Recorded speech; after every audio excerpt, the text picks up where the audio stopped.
El nostre convidat d'avui és des de l'any 2007 l'arquebisbe del Tànger. En aquesta diòcesi, situada al nord del Marroc, es viu en primera mà el drama de les persones que volen fugir dels seus països per arribar a Europa, per arribar a Espanya creuant l'estret de Gibraltar. L'arquebisbe Santiago Agrelo, que té 73 anys, és molt crític precisament amb la política migratòria que està fent l'estat espanyol basada en la construcció de tanques cada vegada més altes.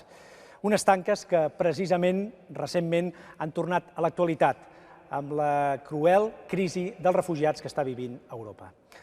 Arzobispo Santiago Agrelo, gracias por recibirnos, gracias por aceptar la invitación de Signes dels Temps. Es un placer. ¿Qué sentimientos tiene usted cuando estas semanas ha visto estas imágenes de miles y miles de refugiados huyendo de la guerra, llamando a las puertas de Europa? Los sentimientos son los mismos que uno tiene con relación a los emigrantes con los que convivimos todos los días desde hace muchos años. Solo que el fenómeno de los refugiados procedentes de Oriente Medio ha tenido sobre la conciencia de la sociedad europea un influjo que no hemos conseguido que tuviese la presencia penosa, dolorosa de los emigrantes en las fronteras del sur de Europa. Han sido los refugiados los que con su sacrificio, porque realmente es con su sacrificio, han conseguido tocar la fibra sensible de la sociedad europea. Y eso ha provocado pues, en los gobiernos, yo creo que no un cambio de actitud, yo creo que no hay un cambio verdadero de actitud, pero al menos en las formas han tenido que tomar nota, tomar acto de que se estaba produciendo algo ante lo cual los gobiernos no pueden quedar indiferentes.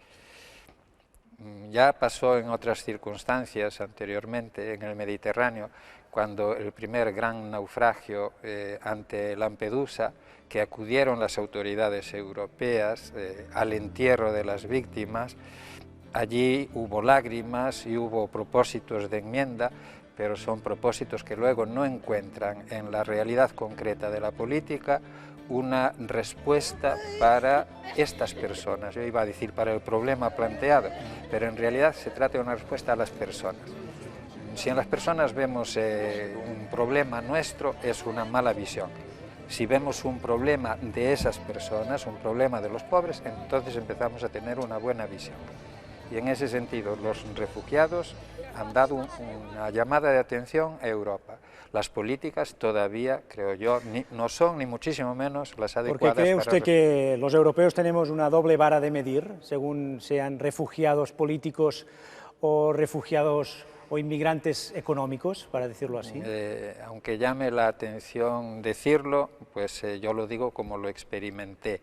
Ante la llegada de los refugiados de Medio Oriente, yo sentí una grandísima pena, ciertamente por ellos, por sus problemas, pero más aún por los emigrantes que están al sur de las fronteras de Europa, porque desde ese mismo momento ellos que ya eran marginados y se tendía a ignorarlos, desde ese momento son más marginados todavía y más ignorados todavía, como si el refugiado tuviese unos derechos que finalmente le reconocemos, aunque sea con la boca pequeña, pero ese mismo reconocimiento lleva a negar el derecho de los emigrantes, como si el emigrante no tuviese derechos, y los tiene sagrados, además, y reconocidos por la ONU, porque entran dentro de los derechos universales del hombre.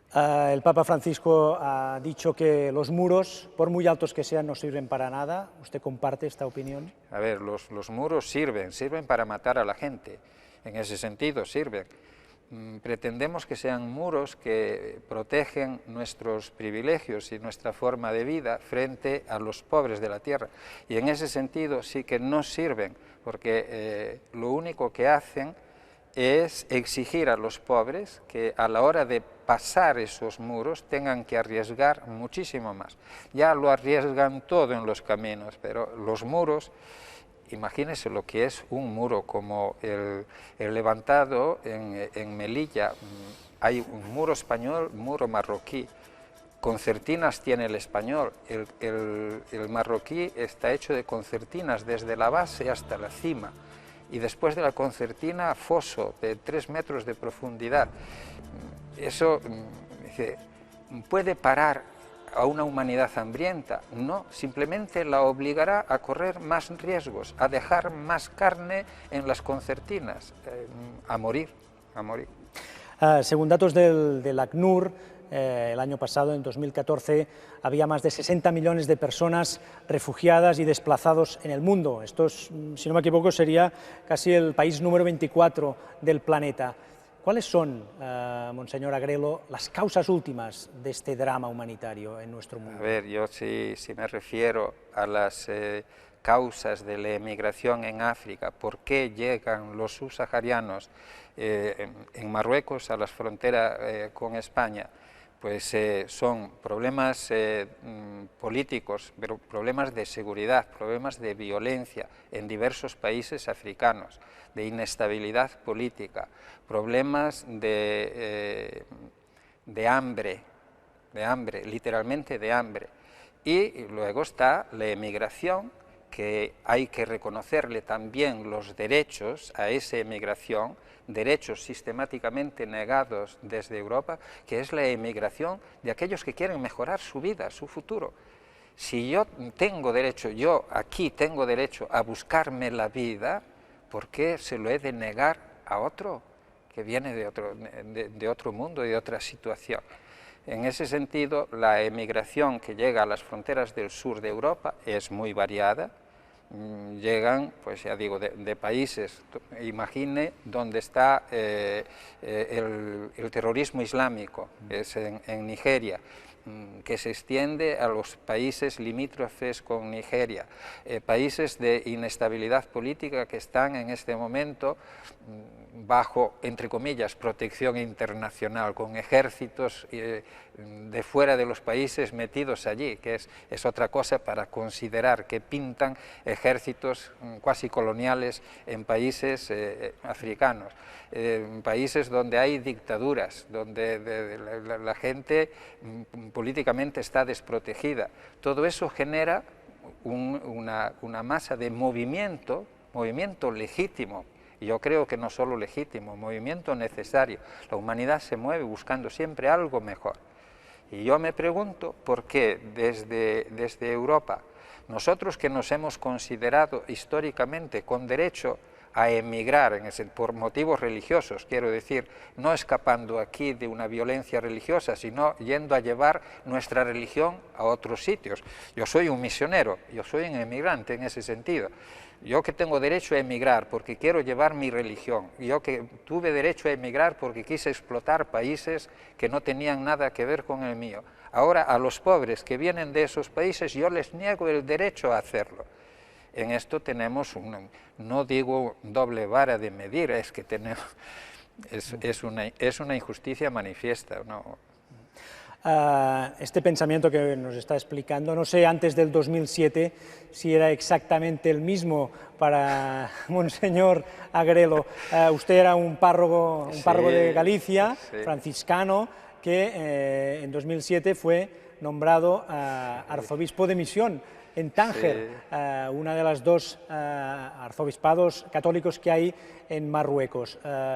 ¿Cómo cambió Santiago Agrelo? A ver, es que estando aquí, cuando digo aquí, digo en la península, digo en España, es muy difícil tener de la emigración una visión real, objetiva, muy difícil. Tienes la que te dan los medios de comunicación. Entonces, yo tengo un episodio muy concreto en mi vida que me ayuda a hacer ese discernimiento. Ese episodio se verificó el año 2005, que fue la primera vez que en las vallas, en ese caso fue en la valla de Ceuta, se produjo una avalancha de subsaharianos que intentaban entrar en Ceuta y hubo 5 muertos. Cuando la noticia llega a la península, cuando se da en la península la noticia, pues se da desde este punto de vista unos emigrantes irregulares, es decir, intentan entrar ilegalmente en España, son legalmente rechazados, con la violencia necesaria para rechazarlos porque no tienen derecho a entrar, y bueno, si se han muerto es que ellos son los responsables de su muerte. ¿Quién les empuja hacia las vallas para morir en ellas? Son ellos. Y yo ese discurso me lo tenía tranquilamente tragado y asumido, tranquilamente. Cuando, nombrado arzobispo 2 años más tarde, llego a Tánger y en los primeros días de mi estancia en Tánger me encuentro con los emigrantes dentro de la casa, dentro del obispado, entonces empiezas a entender por qué esa gente va a las vallas, es que no tienen otro sitio a donde ir. ¿Qué es lo que les empuja? Todo les empuja hacia las vallas. Es gente que vive a la intemperie, es gente que no tiene nada, es gente que si nosotros no le abrimos un camino no tiene futuro. Dice, ¿cómo puedo preguntarme yo qué hacen allí en las vallas? Y entonces empiezo a preguntarme por la responsabilidad de esas muertes. No son los pobres la responsabilidad de su propia muerte, no son suicidas. No es gente que quiere morir, es gente que quiere vivir. Y si mueren en una valla es porque alguien los ha empujado a la muerte. Y de aquellos 5 muertos, todavía hoy, han pasado 10 años, se cumplieron hace unos días, no ha habido ninguna asunción de responsabilidades por aquellas muertes. Y de las 15 de la playa del Tarajal de hace año y medio, tampoco, hasta hoy, nadie ha asumido responsabilidades. Y eso es una injusticia incomprensible en un país que se supone que es un país que tiene una justicia, un derecho que hay que respetar. Porque el Gobierno de España, en el contexto europeo, tiene margen de maniobra. Usted es muy crítico con lo que está haciendo el Gobierno de España. Un gobierno nacional tiene siempre margen de maniobra.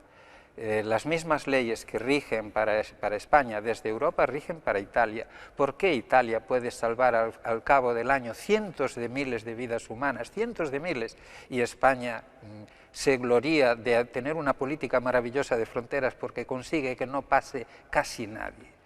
Pues esa es una opción de los gobiernos.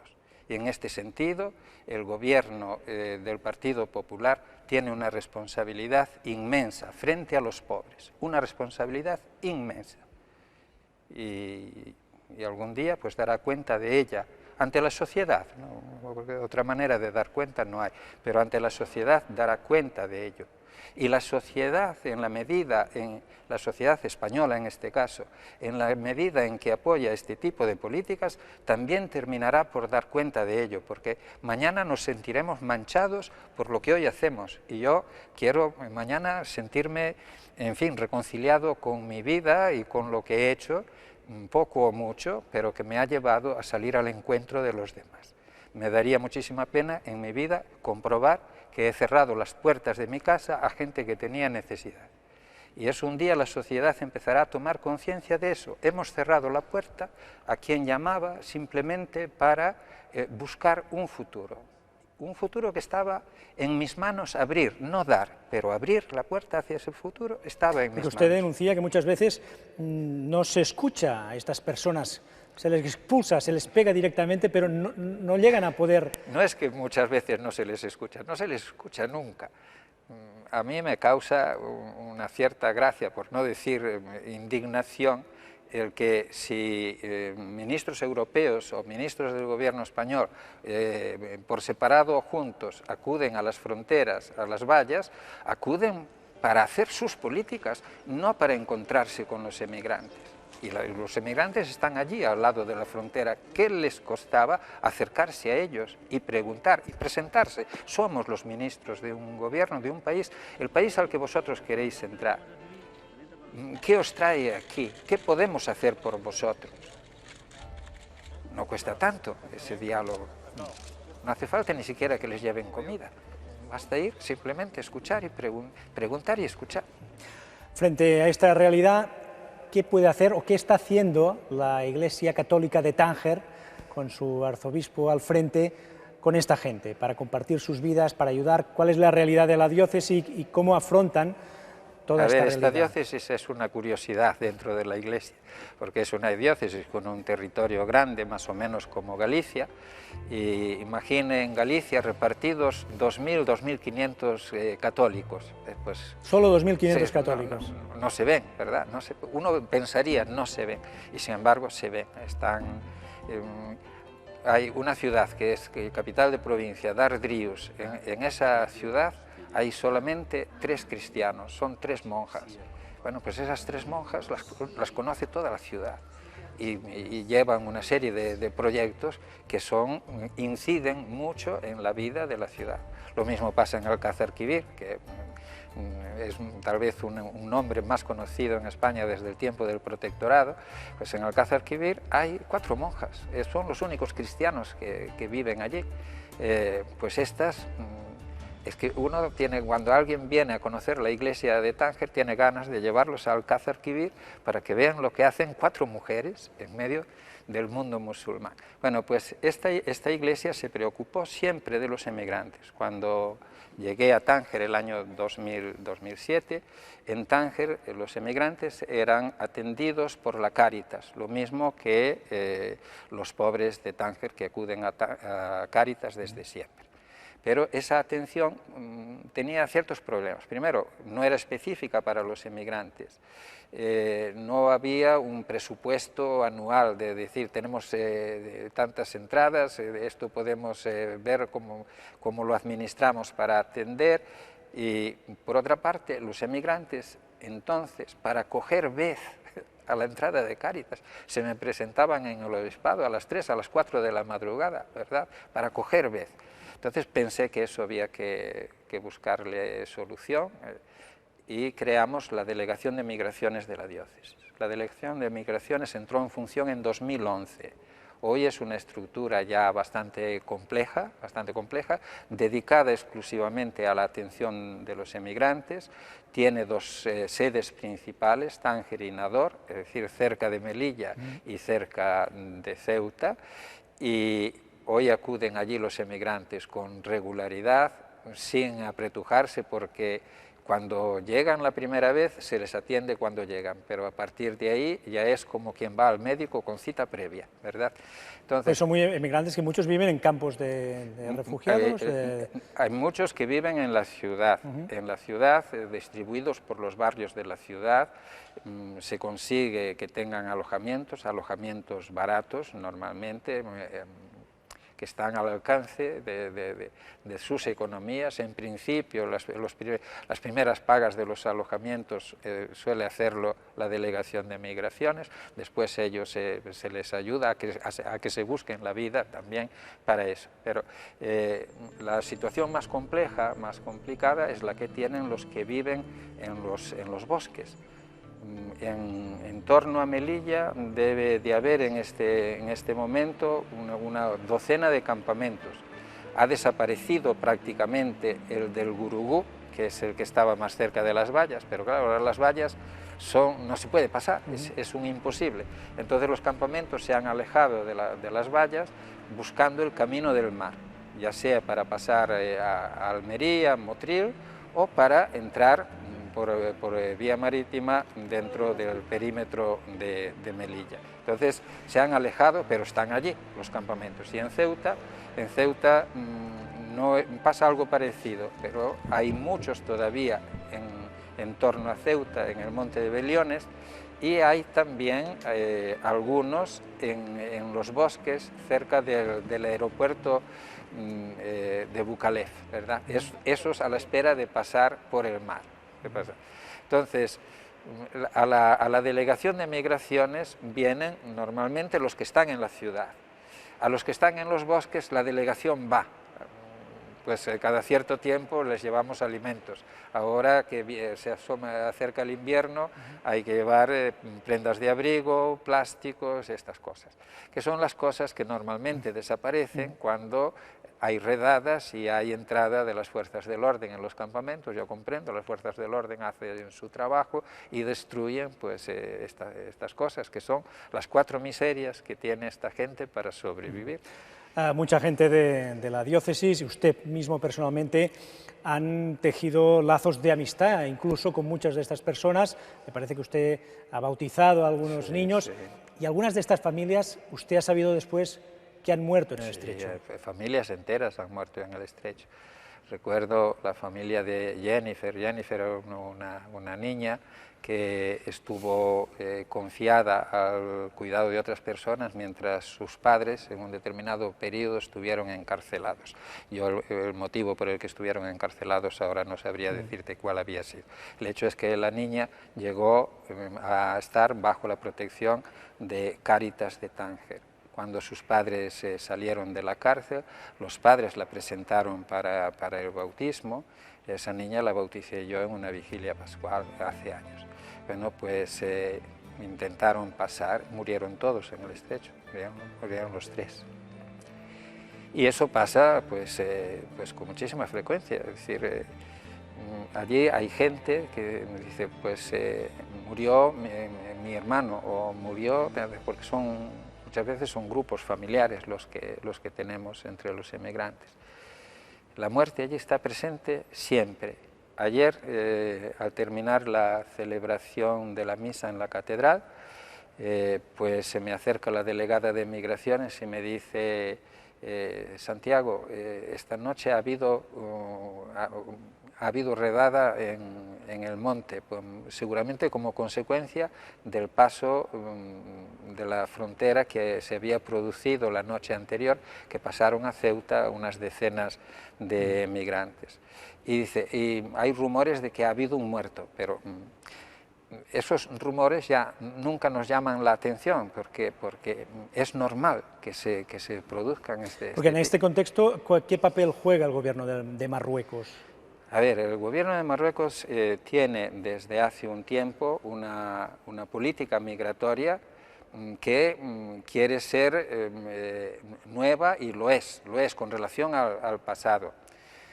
Ha habido un proceso extraordinario, en el sentido de excepcional, y que ya ha terminado, es decir, se ha dado un tiempo para regularizar la situación de los emigrantes. Y en ese proceso se han acogido a él varios miles de emigrantes. Otros no lo han hecho, no sabemos si es porque eran conscientes de que no reunían las condiciones necesarias para legalizar su situación allí o porque tuvieron miedo de que eso tuviese consecuencias negativas para ellos, no lo sé. Pero eso ha sido un paso importante de la política de Marruecos. La política migratoria de Marruecos implica un proceso de integración del emigrante dentro de la sociedad marroquí. Integración en el sentido de acceso de los emigrantes a los servicios públicos marroquíes. Nosotros tenemos a gala de que podemos escolarizar a los hijos de los emigrantes en la escuela pública marroquí. Los servicios sanitarios son asimismo servicios disponibles para el emigrante. En ese sentido, la sociedad marroquí es sociedad acogedora y es, yo creo que sociedad atenta al problema. Luego pasa como en todas partes, pues hay sectores de la sociedad que seguramente son xenófobos en ese sentido, como los hay aquí, como los hay en todas partes. Con la cosa que aquí me parece que están aumentando, en Marruecos espero que no lo sé. Fruto de toda esta experiencia, de estas conversaciones personales, Santiago Agrelo acaba de publicar en editorial PPC hace pocos días este libro, Emigrante, el color de la esperanza. Es una recopilación de textos, de homilías, de reflexiones, de cartas, desde el inicio de su pontificado en Tánger hasta hace pocos meses, titulado El color de la esperanza, y en alguno de los textos usted, diría yo, que se hace la gran pregunta, que se hace mucha gente: ¿y Dios qué hace? Me permito trasladarle esta pregunta, ya sé que es difícil, ¿Y Dios qué hace? Tú sabes que la mayor dificultad que tiene el hombre de nuestro tiempo para asumir la realidad de Dios es precisamente dar una respuesta al problema del silencio de Dios. Dios callado no cuando nosotros estamos a nuestro aire, estamos bien, que nos parece que la vida es nuestra, ¿verdad? Entonces, podemos pensar a Dios metido dentro de nuestra vida. Pero cuando la vida se nos escapa, ya sea por la enfermedad, ya sea como es para los emigrantes, por los problemas tremendos en los que están viviendo, pues Dios guarda silencio. Pero no sé si es tan así, porque el hecho es que los emigrantes son personas de una fe que a nosotros nos deja absolutamente descolocados.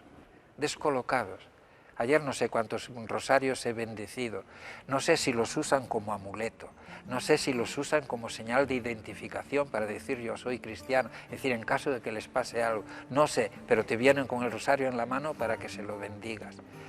El modo de orar del emigrante en la catedral pues, es completamente distinto del nuestro. Los europeos tendemos a no expresar externamente ni nuestra necesidad, ni nuestro miedo, ni nuestra angustia, ni nuestra alegría. Nosotros nos lo tragamos todo y lo llevamos todo por dentro. El emigrante no. Basta. Los ves en la catedral, quién con los brazos en cruz, quién echado por tierra, quién te parece gente que está en éxtasis, ¿verdad?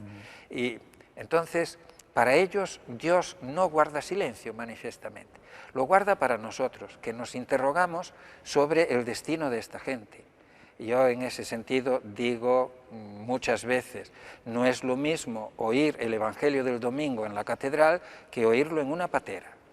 Y yo trato siempre de escuchar el Evangelio desde una patera, con las orejas de un emigrante, y traerlo a la vida de una manera que sea comprensible, no para el hombre y la mujer que están en la catedral, sino para el que está en la patera arriesgando la vida. Entonces la palabra de Dios tiene otro significado, te envía, te remite necesariamente a Cristo, al Hijo, al más amado, al más pobre, al más perseguido, al crucificado, ¿verdad? Y yo desde ahí trato de ver la vida de los emigrantes y en Cristo resucitado trato de ver la luz de Dios sobre la vida de los emigrantes. Estamos grabando esta entrevista en la Iglesia del Sagrado Corazón de los Jesuitas de Barcelona. Usted ha venido a Cataluña para participar en la inauguración del curso de Cristianismo y Justicia, a quien agradecemos desde aquí la facilidad para tener esta conversación. ¿Existe o puede existir el cristianismo sin la justicia? Ha existido y existe, pero es una contradicción.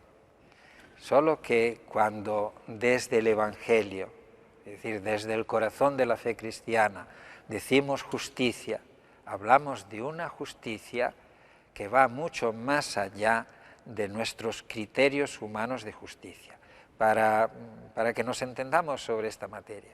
Imagina por un momento que los emigrantes no tuviesen ningún derecho según nuestra justicia, que no tuviesen ninguno, que los gobiernos tuviesen todas las razones del mundo para pararlos en la frontera como si fuesen verdaderamente invasores, enemigos, una amenaza. Pues aún así, aún en ese caso, un cristiano tiene que estar con el emigrante y no con el gobierno, incluso en ese caso. Porque resulta que el Evangelio, la justicia del Evangelio, tiene otros criterios que te obligan a estar junto al pobre, junto al que nada tiene. Por los motivos que sean, tú tienes que estar allí, a ese otro lado de la frontera, y no a este. En ese sentido, dentro de las comunidades cristianas, tenemos que recorrer un largo camino hacia este sentido de la justicia, que es el sentido del amor de Dios a los pobres. Porque la voz de la Iglesia en el tema de la justicia, de los derechos humanos, pero en el tema del emigrante, ¿es suficientemente fuerte, cree usted? Bueno, la voz de la Iglesia, si vamos a los documentos de la Iglesia, encontraremos cosas fuertes, pero se quedan en el ámbito de los documentos. Lo que necesitamos es un compromiso concreto de las iglesias a favor de los pobres. Y esto ciertamente beneficiará a los pobres, ciertamente, pero a las iglesias les dará la vida. Una comunidad eclesial no puede vivir si no es un evangelio para los pobres, si ella misma no es una buena noticia para los pobres, si los pobres son gente que se queda a las puertas de la comunidad y no entra a formar parte de la comunidad, Estamos terminando. Usted es religioso franciscano. Nos ha hablado también de la presencia de comunidades religiosas, de algunas monjas o religiosas en Tánger que viven aisladas en medio de una comunidad musulmana. Para finalizar, ¿cuál tiene que ser el papel de los religiosos? ¿Son los primeros en llegar a estas periferias, como dice el Papa Francisco? ¿Cuál es el papel del religioso y religiosa en el mundo de hoy? Es difícil, muy difícil decirlo, porque todas las instituciones religiosas, yo creo que estamos atravesando una crisis muy grande, una crisis, no sé si es de identidad, si de qué es, pero es una crisis muy grande. Los institutos a los que pertenecemos, algunos con muchos siglos de historia, pues estamos envejecidos y sin perspectiva de que la situación vaya a cambiar de cara al futuro. Esto quiere decir que la vida religiosa del futuro no va a ser como la que hemos conocido hasta ahora y hemos vivido. Yo creo que a los religiosos que estamos aquí, que tomamos en serio nuestra vocación, se nos ha confiado la tarea de mantener vivo el carisma, de transmitir el carisma que hemos asumido en nuestra vida, pero para que otros puedan vivirlo seguramente de otra manera. Y ese cambio en la vida religiosa se dará en la medida en que se dé un cambio profundo, radical en las comunidades cristianas, porque la vida religiosa no cae del cielo, sino que nace de las comunidades cristianas. El día que lo que llamamos nuestras parroquias, por decirlo de una manera coloquial, el día en que las parroquias sean verdaderas comunidades de fe, de esas comunidades de fe brotará la vida religiosa. No sé de qué forma, pero brotará, y además brotará con fuerza. Ahora, para que las comunidades lleguen a ser verdaderas comunidades de fe, esas comunidades tendrán que instaurar una relación nueva con los pobres. Los pobres serán la fuerza de renovación de las comunidades cristianas en todo el mundo. Sí, son una riqueza muy grande para la Iglesia. Santiago Agrelo, arzobispo de Tánger, le agradezco mucho que haya atendido estos minutos al programa Signes dels Temps de Televisió de Catalunya, coincidiendo con su visita a Barcelona para participar en la inauguración del curso de Cristianismo y Justicia. Muchas gracias. Es una alegría para mí, sí. Hasta otra, que vaya muy bien. Gracias. Gracias a vosotros.